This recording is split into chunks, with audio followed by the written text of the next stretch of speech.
Bismillahirrahmanirrahim. Assalamualaikum warahmatullahi wabarakatuh. Pada yang terhormat, Ibu Profesor Dr. Noviani SSI MXI selaku dosen pembimbing PKL saya, dan pada teman-teman yang saya sayangi. Di sini saya akan mempresentasikan seminar PKL saya dengan judul Screening Fitokimia Senyawa Metabolit Sekunder dari ekstrak dan fraksi daun sungkai Peronema canescenjae, serta analisisnya menggunakan kromatografi lapis tipis. Next.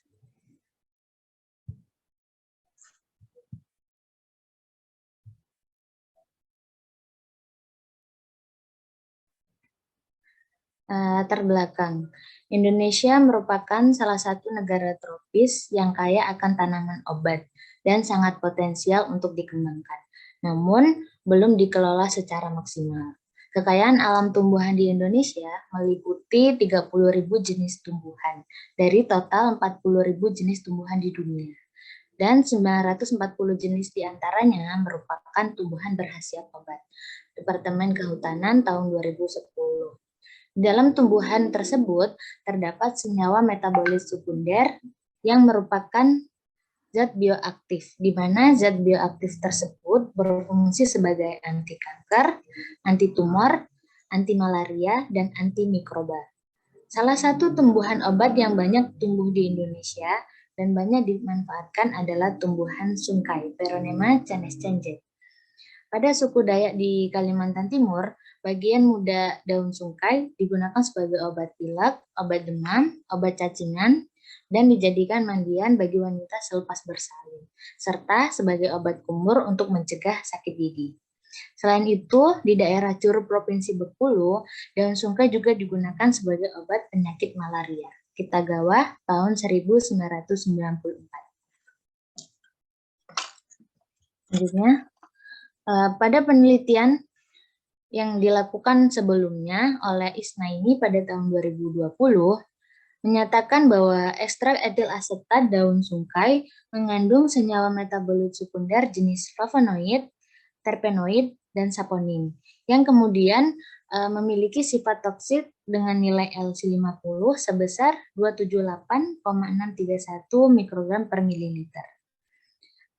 Selain itu, penelitian yang dilakukan oleh Islamuddin pada tahun 2015 menyatakan bahwa ekstrak metanol dan fraksi N-heksan daun sungkai juga teridentifikasi memiliki tingkat toksisitas sebanyak 50% dengan nilai LC50 sebesar 387,25 mikrogram per mililiter dan 107,399 mikrogram per mililiter, di mana membuktikan bahwa ekstrak metanol daun sungkai berpotensi sebagai pestisida alami dan fraksi N-heksan daun sungkai berpotensi sebagai antimikroba.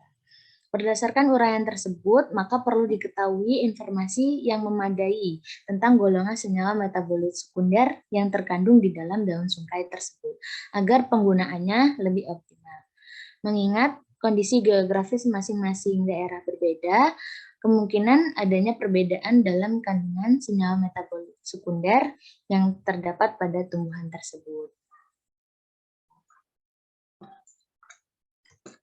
Adapun tujuan penelitian PKL ini, yang pertama yaitu untuk screening fitokimia pada ekstrak dan fraksi tumbuhan daun sungkai, kemudian untuk menganalisis dan memonitoring adanya senyawa metabolit sekunder dari ekstrak dan fraksi daun sungkai menggunakan metode kromatografi lapis tipis.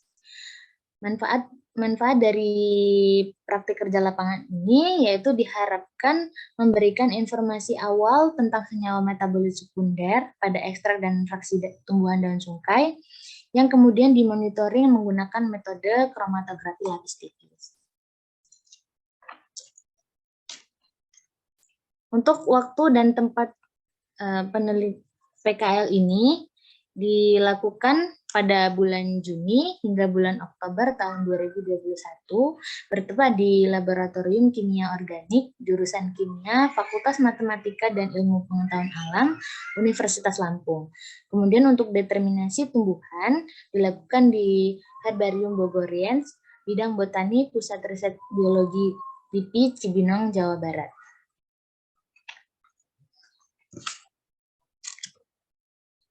Adapun alat-alat yang digunakan pada PKL ini antara lain yaitu gelas ukur, gelas beker, corong pisah, kertas saring, pipet tetes, tabung reaksi, satu set alat kromatografi lapis tipis, pipa kapiler, lampu UV, kemudian evaporator. Bahan-bahan yang digunakan yaitu sampelnya tumbuhan daun sungkai yang diambil dari Desa Kesumadadi, Kecamatan Bekri, Kabupaten Lampung Tengah. Kemudian untuk pelarut yang digunakan yaitu pelarut metanol, pelarut N-heksan, dan pelarut etil asetat yang sebelumnya telah didestilasi. Kemudian aquades, aseton, asam asetat glasial, H2SO4, FeCl3, kloroform, reaksi Mayer, serbuk Mg, dan HCl pekat. Selanjutnya, untuk prosedur penelitian, yang pertama yaitu persiapan sampel, di mana daun sungkai yang telah diambil, dibersihkan, kemudian dikeringkan dan dijemur tanpa sinar matahari secara langsung selama 2 minggu. Dan setelah itu digiling hingga didapatkan serbuk daun sungkai. Kemudian yang selanjutnya yaitu ekstraksi sampel. Jadi serbuk daun sungkai yang telah didapatkan ditimbang, kemudian dimaserasi menggunakan pelarut metanol selama 1 kali 24 jam dan dilakukan pengulangan sebanyak 3 kali. Didapatkan filtrat, kemudian filtrat ini dipekatkan menggunakan rotary evaporator. Selanjutnya yaitu ekstraksi dengan berbagai pelarut. Dari ekstrak pekat daun sungkai dipartisi menggunakan pelarut N-heksan dengan perbandingan 1:1. Didapatkan fraksi N-heksan dan fraksi metanol. Untuk fraksi N-heksan dipekatkan menggunakan rotary evaporator dan didapatkan ekstrak pekat fraksi N-heksan. Untuk fraksi metanol dipartisi kembali menggunakan pelarut etil asetat dengan perbandingan 1:1 dan disuspensi menggunakan sedikit air. Didapatkan fraksi etil asetat dan fraksi metanol air. Kemudian masing-masing fraksi yang didapatkan dipekatkan menggunakan rotary evaporator. Dari kesemua fraksi yang didapatkan itu dilanjutkan dengan screening fitokimia dan dianalisis menggunakan kromatografi lapis tipis. Selanjutnya, untuk hasil dan pembahasan. Pertama, yaitu untuk persiapan sampel. Jadi serbuk daun sungkai yang telah kering dimaserasi dengan menggunakan pelarut metanol, kemudian dikeringkan menggunakan rotary evaporator. Dan didapatkan berat ekstrak kasar metanol sebanyak 80 gram. Kemudian yang kedua, dengan partisi menggunakan pelarut N-heksan, ekstrak kasar metanol yang dipartisi menggunakan pelarut N-heksan dengan perbandingan 1:1 didapatkan 2 fasa. Fasa atas merupakan fasa fraksi N-heksan dan fasa bawah merupakan fasa metanol. Nah, dari fraksi N-heksan yang telah didapatkan kemudian dikeringkan menggunakan rotary evaporator dan ditimbang didapatkan berat sebanyak 4,7 gram. Selanjutnya, partisi menggunakan pelarut etil asetat. Fraksi metanol hasil partisi dengan pelarut N-heksan dipartisi kembali menggunakan pelarut etil asetat dengan perbandingan 1:1 dan disuspensi menggunakan sedikit air. Dihasilkan 2 fasa seperti gambar di samping, yaitu fasa atas merupakan fraksi etil asetat dan fasa bawah merupakan fraksi metanol air. Selanjutnya fraksi etil asetat dikeringkan dan didapatkan berat sebanyak 5,6 gram.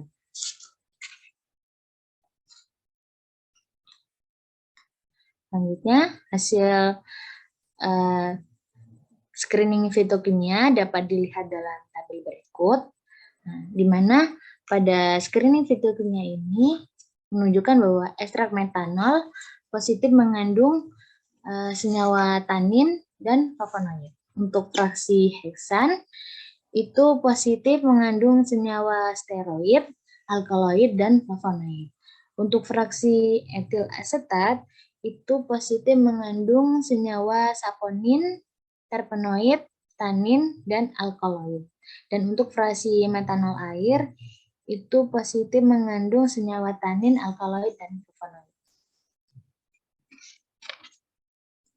Nah, nomor 5 itu untuk berikut adalah hasil monitoring menggunakan kromatografi lapis tipis dengan eluan N-heksan banding etil asetat 7:3 dan 6:4. Untuk lebih jelasnya next. Nah, situ terlihat bahwa ekstrak kasar metanol menunjukkan adanya senyawa tanin dan flavonoid yang ditandai dengan adanya bercak berwarna biru dan hijau. Mungkin tidak terlihat ya. Menurut Harbon bahwa bercak berwarna tersebut menandakan adanya senyawa tanin, dan untuk bercak berfluorensi biru menandakan adanya senyawa flavonoid. Nah, untuk fraksi N-heksan menunjukkan bercak berwarna coklat, hijau kehitaman yang menandakan adanya senyawa alkaloid, kemudian warna coklat jingga yang menandakan adanya senyawa steroid, dan bercak berfluorensi biru yang menandakan adanya senyawa flavonoid. Kemudian untuk fraksi etil asetat didapatkan bercak berwarna hitam, hijau, dan kuning jingga yang menandakan adanya senyawa saponin, terpenoid, tanin, dan alkaloid. Untuk fraksi metanol air itu tidak terdeteksi pola pemisahannya di dalam kromatogram pada sinar UV 254 dan 366. Hanya didapatkan noda memanjang dikarenakan fraksi metanol air memiliki tingkat kepolaran yang lebih tinggi, sehingga sulit untuk pemisahannya menggunakan eluan N-heksan dan etil asetat. Next lagi.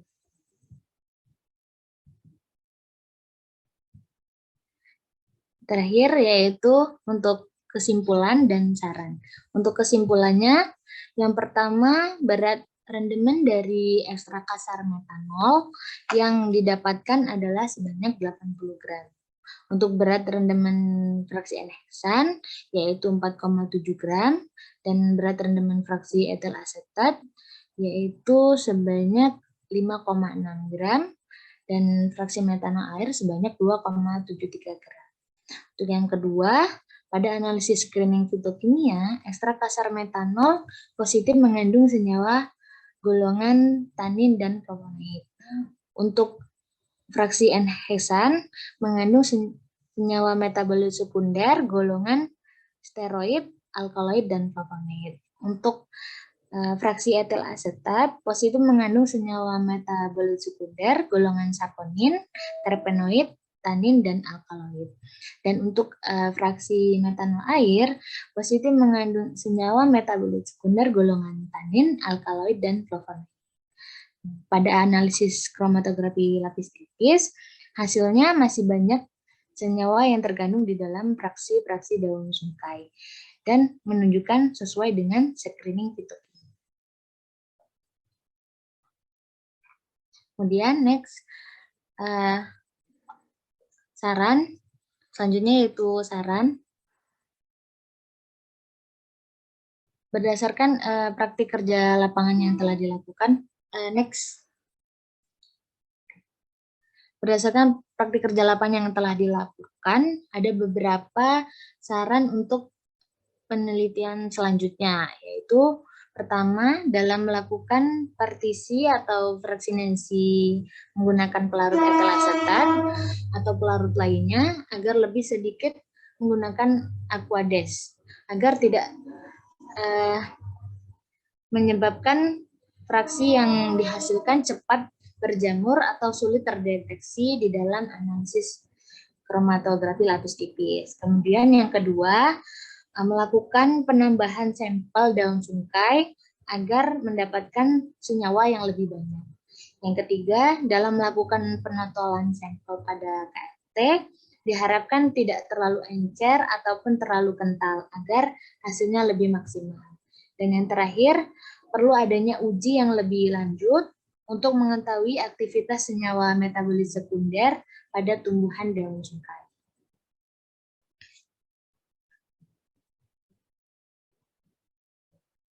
Sekian, terima kasih semuanya. Sekian dari saya, Sairi. Wassalamualaikum warahmatullahi wabarakatuh.